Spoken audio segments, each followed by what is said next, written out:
In a news update, we're going to be talking about part two to good parenting versus bad parenting strategies. Now, this goes along with people that are overbearing and overprotective and very paranoid people, because there are a lot of paranoid, some that are like that out here that are quite paranoid even when there's no reason to be. Uh, we want to talk about in that coupling when we were talking about controlling people last night and how they like to kind of take control of everything and every aspect of their child's life to where it's like a jail warning mentality where they're manipulated and intimidated, made fun of. Now we're going to add another layer to that exterior, and that's called using your kids to spy on other people.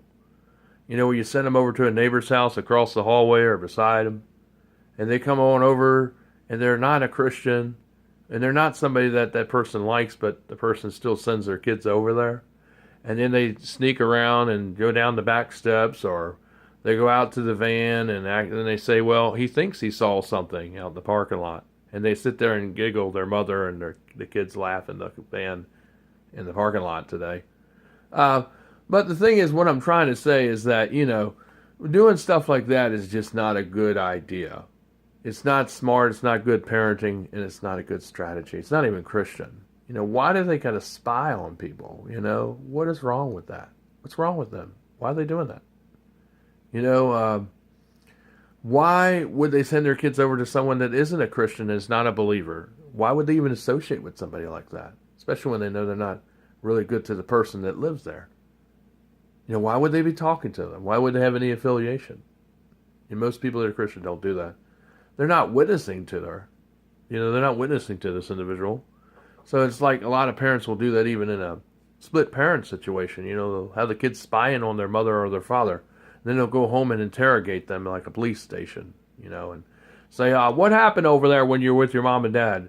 With your dad. How was it over there? What were they doing? Hey, I want to know everything. And they'll get their kids to be informants. And the kids are just kids and teenagers. They're not supposed to be informants. But a lot of parents will use that as a controlling person, as leverage to get information because they're too weak or too coward to do it themselves. So they'll send their kids over there to use as puppets to have an excuse to invent one to be across the hallway or to be next door to you, or say in a split parent situation, they'll do that. And it's really bad parenting. And it's also abuse because you're using your kids to do something that really, in some cases, can be illegal. And, if they're going over to some place and they shouldn't even be there, if they're not out of that person's life, then why are they over here? Or if they're not even talking to the other parent, why are they spying on them? And if the kids love that person and care about the person, then why are they doing it anyway? Why would they even comply? See? So, you have to wonder about all this because it is a little crazy and a little extreme. Because normal people, really most healthy households, and to have good parenting, they don't even do those things. And they don't involve their children to be the go-betweens, as they call, or the ones that get in the middle. They don't get in the middle of it. They leave the children out of it, the teenagers out of it, because it's really not their place to be in it anyway in the first place. When they brought them into it, that's what really messes things up because they're not ready socially or mentally to take on things like an adult yet. So therefore they shouldn't be spying or being used to do those kinds of things because all they're learning is how to sneak, how to cheat, and learn how to not trust anyone because that's what the parent is teaching through bad parenting skills and behaviors that parents as adults are doing.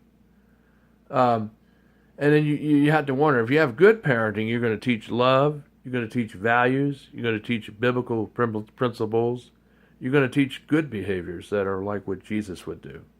You're not going to associate with people that are gossipers and liars and evil falsehooders. You're not going to have anything to do with them if you're a Christian. The only time you go talk to them is when you're witnessing them to Jesus Christ. And all the times the kids have come over here, they're not witnessing to this lady. No, they're spying. So that's what I'm trying to tell you. That's what's really going down. And I don't care to say, oh, well, this is what Michael said. We heard him right through the door across the hallway. I don't care. I just expose it. And the thing is, it needs to stop. Because it could be interpreted as harassment. And it could be illegal.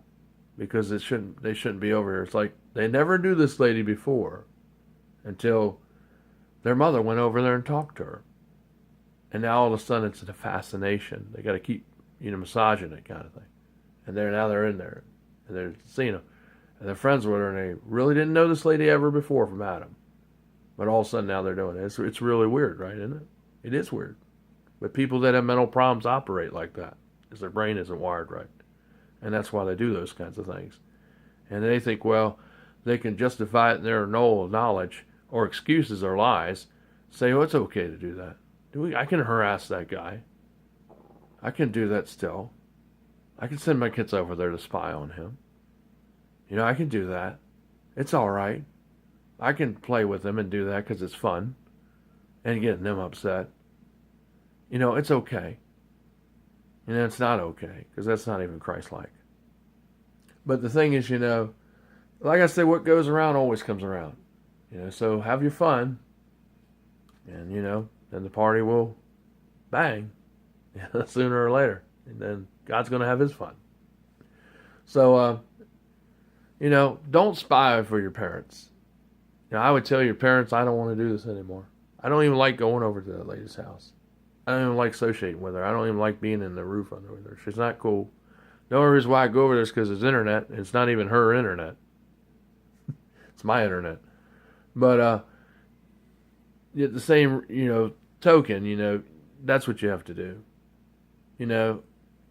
And, you don't want to mix your kids up with someone that isn't Christian and shouldn't be associated with somebody like that that's lying and told a lot of falsehoods and didn't tell the truth. They act like they're your friend when really they're not. They're just pumping you for information. And they're not a friend. They never were a friend and never will be a friend. They're just trying to cause your parents trouble and cause that person trouble who lives there. Or maybe you're, say, a split parent, for example. They may be doing that to a split parent because they're spying and putting the kids in there and using them to do that. And that's so wrong. It's not even right. It's not even appropriate behavior for a parent to do that. So, be a good parent. Don't involve your kids in things that really don't even have no place for them to be in. In parents, you work out your differences the right way by being an adult and not being irrational and act like a juvenile. Grow up. If you're like this, stop it. Because it can get really legal and it can get really messy if you keep it up. It may get that way for a lot of you who are doing this because that's where it all ends up going, to the courtroom. So, quit it before it gets to that point. I don't want to see that happen to you. All right, this is Michael DeSillis with Good Parenting and Bad Parenting. We'll have another tip coming up this week on that tomorrow. See where you lie. If you're not this way, then it doesn't apply to you. But if you're doing these things, you need to reevaluate and stop it, okay? Because it's not good to do these things in this manner. See you later. It's Michael DeSilvis with a prayer counseling minute, a parenting counseling minute.